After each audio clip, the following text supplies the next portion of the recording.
नमस्कार देवियों और सज्जनों, व्यालोक वाणी में आप सभी का स्वागत है। हमारे साथ फिर से हैं आचार्य आनंद कुमार।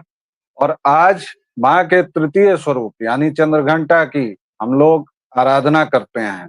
माँ को सफेद चीजें बहुत पसंद हैं, इसलिए उनको आज या तो सफेद पुष्प अर्पित करते हैं या इस स्वरूप में उनको खीर भी अर्पित करते हैं।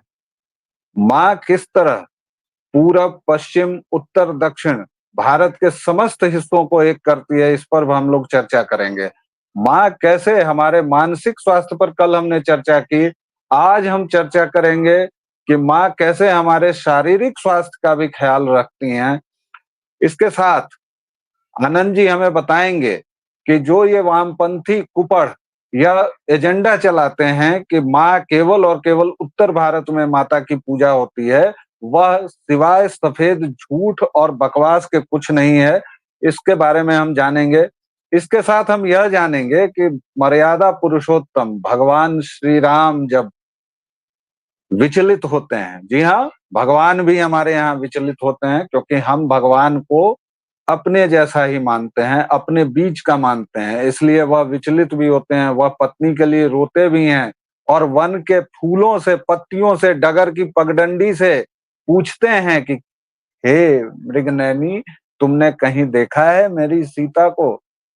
और इसके अलावा जब वह रावण के साथ युद्धरत होने वाले होते हैं, तब वह जब बहुत ही ज्यादा विचलित होते हैं, तब क्या करते हैं? शक्ति आराधना करते हैं। और एक बहुत ही प्यारी कविता है, मुझे बहुत प्रिय है, निराला की कविता है राम की शक्ति पूजा। वैसे तो वह पूरी कविता बहुत लंबी चौड़ी है, लेकिन उसके 3 बंद मैं आज एक-एक कर पढ़ूंगा। उसमें पहला बंद जो मुझे बहुत प्रिय है, जब कवि ने दिखाया है कि प्रभु श्री राम जब विचलित हो रहे हैं, तब उनकी भाव दशा, उनकी मनोदशा कैसी है। उसके बाद वह दिखाते हैं कि वृक्षपति जाम्बवंत कैसे उनको, जी हाँ, प्रभु को भी किसी की प्रेरणा की जरूरत पड़ती है। इसलिए आप देखिए कि सनातन बिल्कुल आपके रोजमर्रा के जीवन के साथ चलता है। और तीसरा बंद है जब प्रभु माँ की आराधना करते हैं और माँ उनकी पूजा की परीक्षा लेती हैं। पहला बंद सुनिए।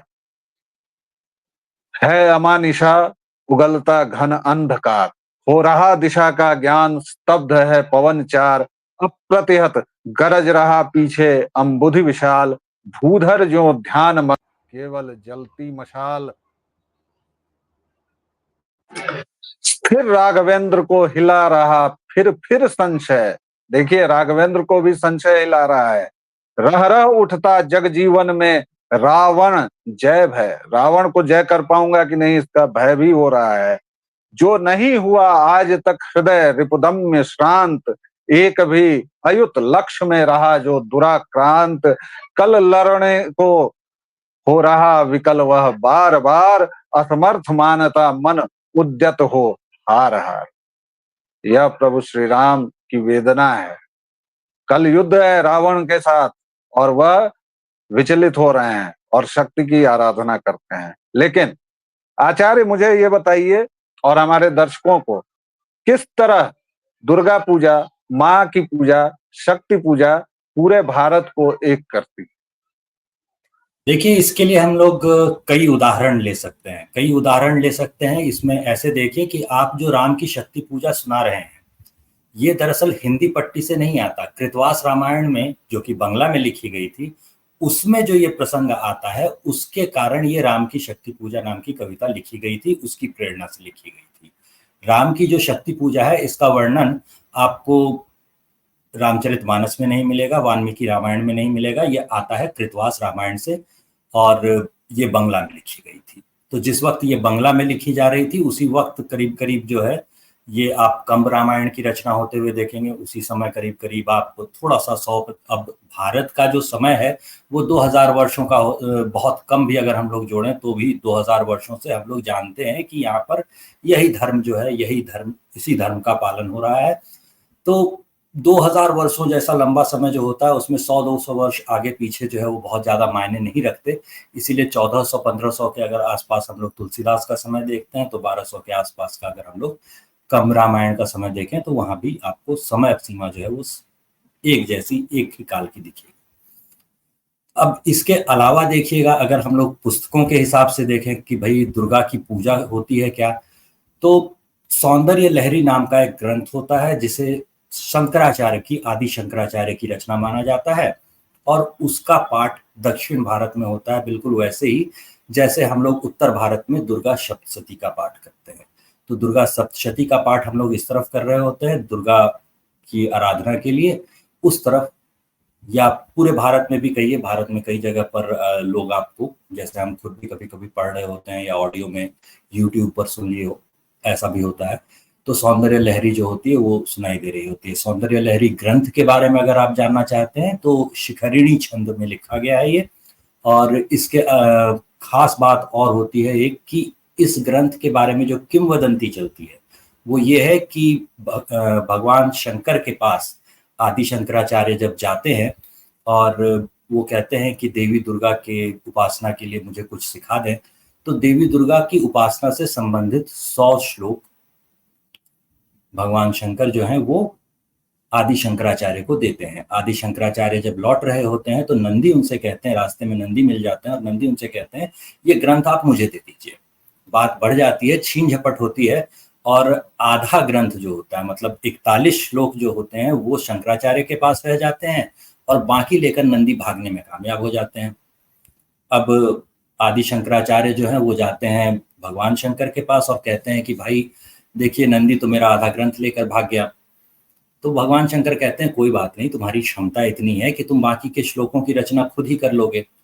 तो आप देखेंगे कि आधा जो ग्रंथ है वो आनंद लहरी नाम से जाना जाता है 41वें श्लोक तक, और 42वें से लेकर के 100वें श्लोक तक जो है उसको हम लोग सौंदर्य लहरी कहते हैं, जिसमें देवी के सौंदर्य का वर्णन किया गया है। शिखरणी छंद जो होता है वो इसलिए इंपॉर्टेंट हो जाता है क्योंकि शिखरणी का एक अर्थ पहाड़ की चोटी, यानी जो पहाड़ का सबसे ऊंचा हिस्सा होता है उसे शिखरी कहते हैं, तो उसका जो स्त्रीलिंग होता है वो होता है शिखरिणी, और इसी का दूसरा अर्थ जो होता है वो सुंदर स्त्री होता है। तो देवी ऊंची पहाड़ियों पर निवास करती हैं और बहुत सुंदर हैं, ये दोनों अर्थ जो है वो शिखरिणी छंद से स्पष्ट होते हैं, ये भी पता चलता है।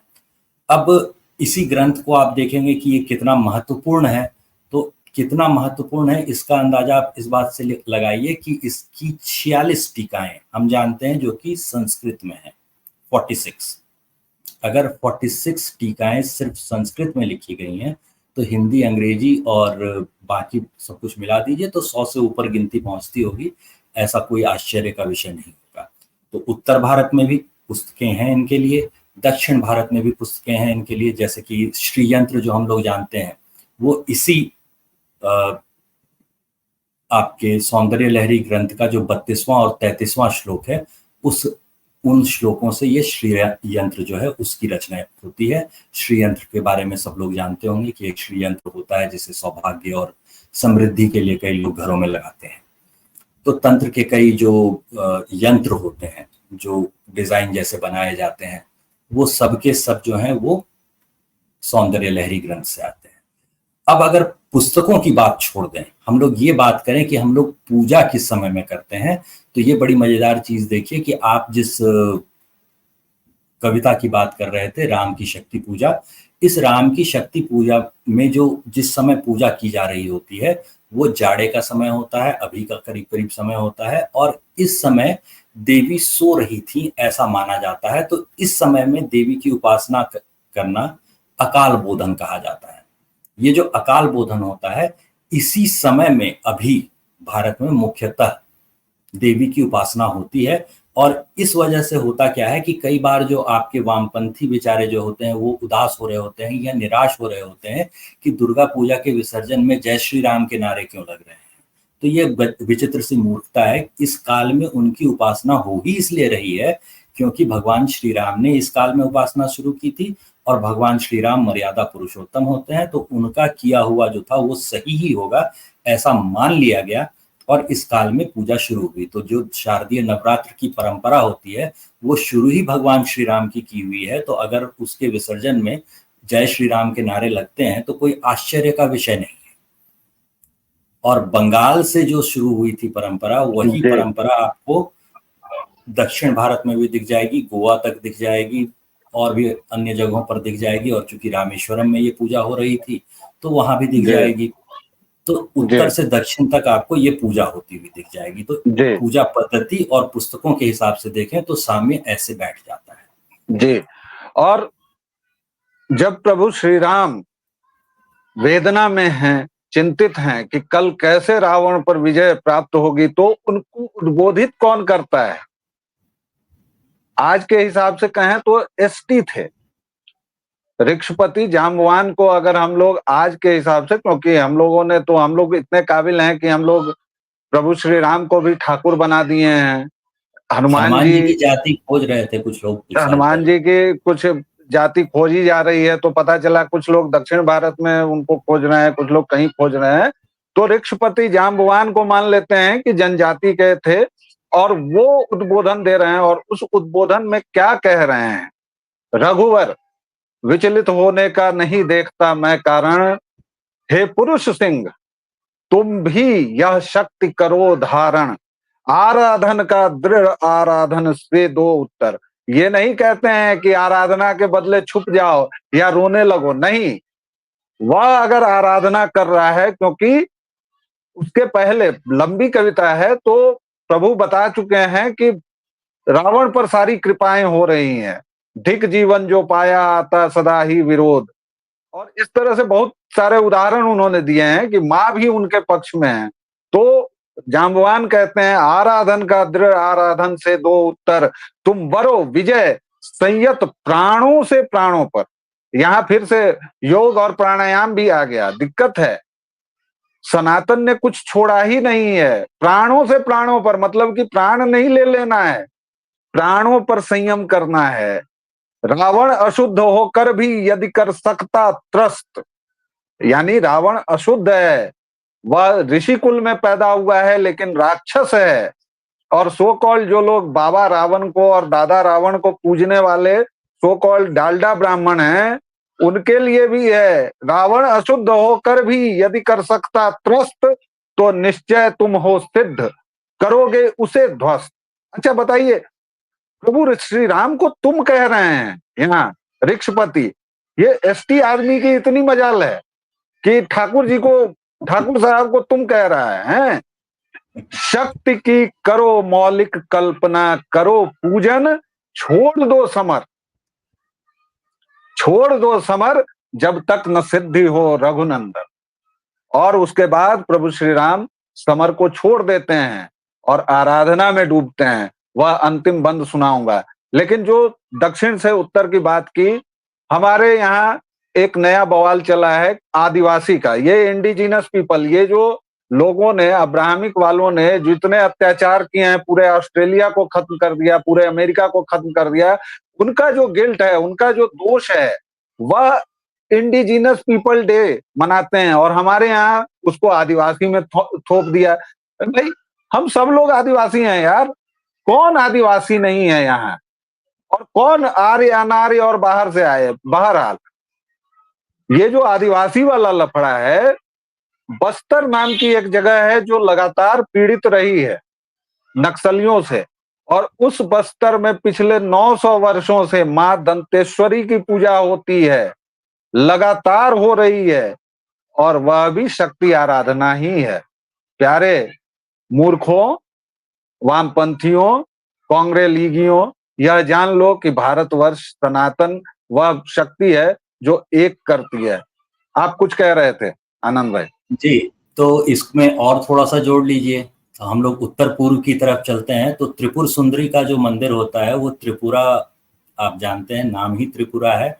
और त्रिपुर सुंदरी का जो मंदिर होता है, जो सबसे बड़ा मंदिर और सब इकलौता बड़ा मंदिर माना जाता है, वो त्रिपुर सुंदरी का मंदिर जो होता है वो वहाँ पर आपको मिलेगा। ऐसे ही आपको कामाख्या देवी का मंदिर अगर आप देखेंगे तो कामाख्या देवी का मंदिर भी फिर से उत्तर पूर्व में ही मिल जाता है आपको। सबसे बड़े शक्तिपीठों में से एक है और वो फिर से आपको जो है वो असम में मिलता है। अगर आप उत्तर से सीधे सीधे कूद कर दक्षिण की तरफ पहुंच जाएं तो दक्षिण में जो एक मंदिर था हमारा, वो फिलहाल इस्लामिस्टों के कब्जे के इलाके में चला गया है। और हिंगलाज का जो मंदिर है वहां पर हम लोग अभी पहुंच नहीं पाते हैं बहुत आसानी से, लेकिन घबराइए मत, उसमें हम चिंता बहुत ज्यादा नहीं करते, क्योंकि थोड़े समय में जो है वो बलूचिस्तान जो है वो अलग हो जाएगा। इन पाकिस्तानियों के साथ ज़्यादा दिन वो रहने वाला है नहीं। तो बलूचिस्तान एक बार जब अलग हो जाता है तो हिंगलाज भवानी का जो मंदिर है वहाँ भी हम लोग पूजा आराधना करने जा सकेंगे। उत्तर से दक्षिण की तरफ अगर हम लोग देखें तो आप देखिए कि दक्षिण में आप कैसे आराधना करते हैं। अच्छा, यहाँ पर एक और परंपराओं में आपको अंतर नजर आ जाएगा कि जैसे आप जो कामाख्या देवी के मंदिर वगैरह की बात करते हैं तो इनमें बलि प्रथा थी और अब बलि प्रथा बंद कर दी गई है, क्योंकि मान लिया गया कि टूरिस्ट घबरा जाएंगे। अब मंदिर टूरिस्ट प्लेस होते हैं या नहीं होते हैं, इस मामले में कोर्ट ने कोई बात की या नहीं की ये हमें पता नहीं है। लेकिन अगर आप दक्षिण की तरफ देखें तो जैसे बंगलोर में जाएंगे तो आपको बनशंकरी नाम का एक मेट्रो स्टेशन ही मिल जाएगा। तो बनशंकरी नाम का ये मेट्रो स्टेशन इसलिए है क्योंकि बनशंकरी का मंदिर होता है। ये मंदिर कैसा है, वहां मूर्ति कैसी है, तो बनशंकरी की जो मूर्ति होती है ये बादामी में जो मंदिर था, देवी बनशंकरी यानी वन देवी जो होती हैं, और शंकरी यानी कि शिव की पत्नी जो दुर्गा का ही एक स्वरूप होती हैं। तो बनशंकरी देवी जो होती हैं वो फूल और फल इत्यादि से जो उनकी उपासना और आराधना की जाती है। ऐसे ही जो आपको शाकंभरी देवी होती हैं, शाकंभरी देवी के लिए सिर्फ फूल और फल चढ़ते हैं। ऐसे ही आपको दिखेंगी और भी देवियां जो कि वन देवी हैं और वनों का जो है उनको माना जाता है अधिष्ठात्री। यहाँ पर आप एक और चीज देख सकते हैं कि बिहार में बड़ा प्रसिद्ध है एक किस्सा, जिस किस्से में कहा जाता है कि भारती मंडन मिश्र और शंकराचार्य की बहस हुई थी और इसमें जो भारती मिश्र थी वो सरस्वती का अवतार थी, और जब बहस खत्म होती है तो सरस्वती का जो ये अवतार थी ये वापस जाना चाहती हैं कि भाई अब मेरा अवतार काल समाप्त हो गया और जिस दिन मेरे पति जो हैं उनकी पराजय हो जाएगी और वो संन्यास लेंगे उस दिन मुझे वापस लौट जाना है। तो शंकराचार्य जो होते हैं, आदि शंकराचार्य, वो थोड़ी देर के लिए देवी को रोकना चाहते हैं। तो वो देवी को जब रोकने के लिए जिन मंत्रों का उपयोग करते हैं ताकि वो बंध जाए मंत्रों के असर में और रुक जाए, तो वो वन देवी के मंत्र होते हैं। अगर आप शंकर दिग्विजय पढ़ के देखेंगे तो आपको पता चल जाएगा कि वो वन देवी के मंत्रों की जो है का जो प्रयोग होता है वो कर रहे होते हैं और उनसे देवी ठहरती हैं। अब हम लोग चलते हैं दक्षिण से बिल्कुल उत्तर की तरफ। तो बिल्कुल उत्तर की तरफ अगर आप पहुंच जाएंगे तो कश्मीर में आपको क्षीर भवानी का मंदिर मिलेगा।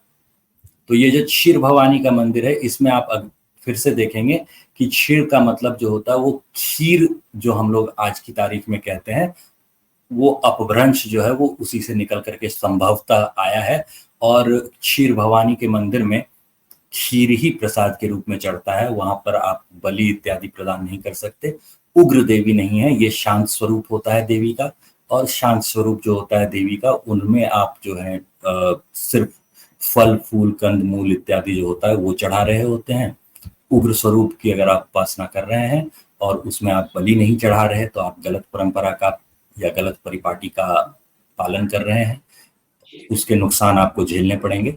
लेकिन अंतर जो होता है किस किस्म का, किस तरह की आपकी आस्था है उस तरह से आप उपासना करें। तो उपासना पद्धतियों से लेकर के बाकी चीजों में आप देखेंगे कि 56 शक्तिपीठ हैं तो अलग अलग जगह भारत में है, तो कोई भी ऐसा स्थान नहीं होता जहां पर देवी का मंदिर नहीं हो, जहां देवी की उपासना नहीं होती। और एक बात, सबसे बड़ी बात जो इन दिनों, हालांकि वो नायक हैं, सिनेमा में काम करते रहे हैं, लेकिन अभी जो उन्होंने कहा है, पवन कल्याण की मैं बात कर रहा हूं, अनअपोलोजेटिक सनातनी, और ये बात मुझे बड़ी अच्छी लगी क्योंकि आज से 100-150 साल पहले एक हिंदू उठा था और उसने कहा था गर्व से कहो हम हिंदू हैं। आज उसी दक्षिण से जहां ईसाई मिशनरियों ने और जिहादियों ने पूरे दक्षिण भारत को बर्बाद कर रखा है, जहां पर इन लोगों ने पूरी गंध मचा रखी है, उसी दक्षिण से एक आवाज उठी है और हमें उम्मीद है, हमें आशा है कि वह दक्षिण भारत जरूर जवाब देगा। लेकिन फिलहाल जब प्रभु राम माँ से प्रार्थना करते हैं तो उस प्रार्थना के स्वर देखिए जिनको निराला कैसे कहते हैं। मातः दशभुज विश्व ज्योति मैं हूं आश्रित, हो विद्ध शक्ति से है खल महिषा सुर मर्दित, जनरंजन चरण कमल तल धन्य सिंह गर्जित, यह मेरा प्रतीक मातः समझा इंगित, मैं सिंह इसी भाव से करूंगा अभिनंदित। जो राम पहले वेदना में हैं, दुखी हैं, अवसाद में हैं, डिप्रेस्ड हैं, वह जब पूजा कर लेते हैं और उसी पूजा में एक घटना ये भी आती है कि 108 कमल लेकर वह बैठते हैं और माता उनकी परीक्षा लेने के लिए 108वां कमल हटा देती हैं, छुपा देती हैं, और तब राम को याद आता है कि मैं तो राजीव नयन हूं, कमल लोचन हूं, और वह बाण से अपनी आंख निकालकर अर्पित करना चाहते हैं, और तभी मां प्रकट होती है। और ये बहुत प्रसिद्ध फोटो भी आपने देखा होगा कि दुर्गा प्रभु राम का हाथ पकड़ रही हैं और राम ने ऐसे बाण लिया हुआ है, बहुत जगहों पर मिल जाएगा। और तब वह उनको आशीर्वाद देती हैं और तब ये कहते हैं, और वह अंतिम वाक्य क्या कहते हैं कि मैं सिंह इसी भाव से करूंगा अभिनंदित। इसलिए हे सनातनियों, हम लोग माँ की संतान हैं, हम लोग आर्य पुत्र हैं, हम लोग सिंह हैं। कृपया खुद को भेड़, बकरी और लोमड़ी, सियार न समझें। हम किसी पर प्रहार न करें, लेकिन कोई अगर हमारे धर्म पर, हमारी आस्था पर, हमारे पूरे सनातन जीवन पद्धति पर उंगली उठाए तो उस उंगली को हम तत्काल वहीं तोड़कर उसके जेब में डालने का काम करें। इसमें कहीं कोई गुरेज नहीं होना चाहिए। आनंद जी, आपने हमें जी। समय दिया, बहुत बहुत धन्यवाद। पूरब से पश्चिम, उत्तर से दक्षिण, हमारे सनातन को माँ की पूजा एक करती है। आप सभी को फिर से एक बार शारदीय नवरात्र के तीसरे दिन की बहुत बहुत शुभकामनाएं। जय सिया राम, माई की जय। जय श्री राम। जय।